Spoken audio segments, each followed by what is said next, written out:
So what are we going to talk about? For the one day, one concept idea, we take one concept and we define it for you. We make it simple and easy to understand.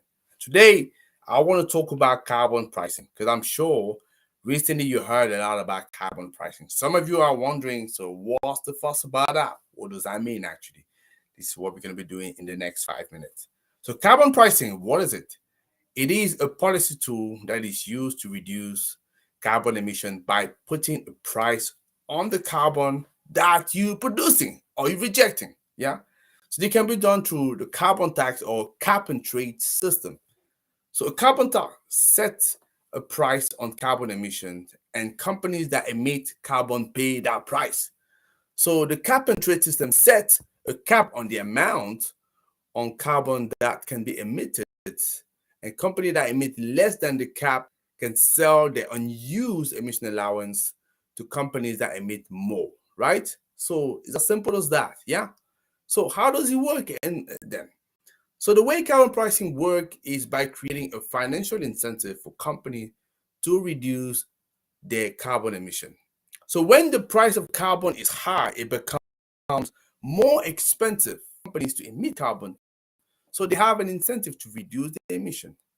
But in the cap and trade system, companies that emit less than the cap can sell the unused emission allowance to those other companies that can't meet the cap.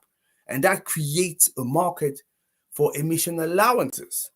Then, what are the advantages of such a system? You may be asking me, right?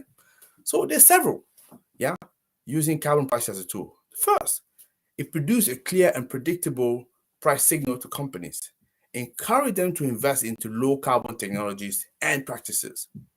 And the second thing is that it raises revenue that can be used to invest into clean energy infrastructure and other measures that will reduce carbon emission. And the third thing, it creates a market for emission allowances, right? Which can help to reduce the overall cost of carbon emission.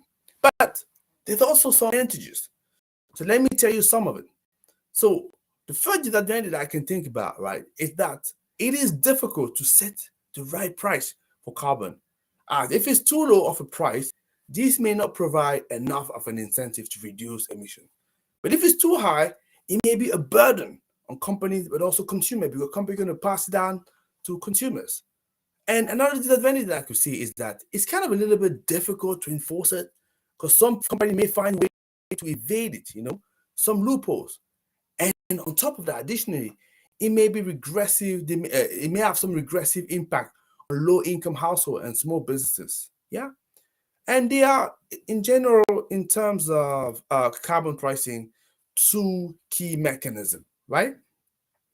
So you have the carbon tax and the cap and trade, as I mentioned.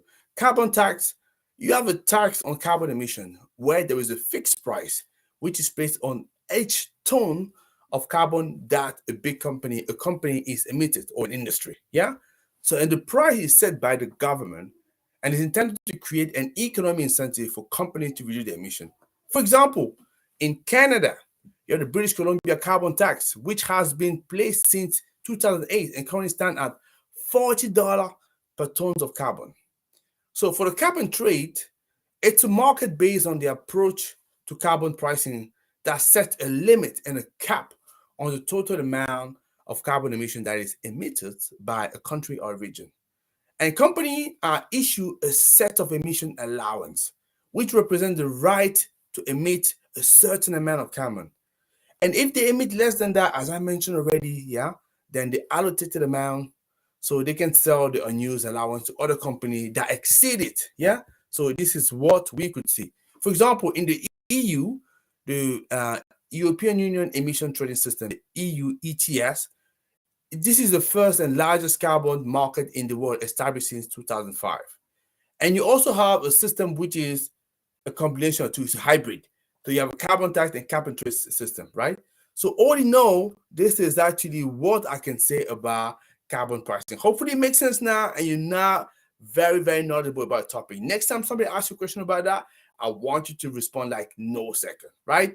Excellent. So if you like it, 3 things that you can do. You want to like the video, you want to comment, and you also want to share that with you. As of me, I'll see you next Monday, and we're going to talk about more concepts that we cannot describe. That's it. Have a beautiful weekend, and I'll see you next Monday. Bye.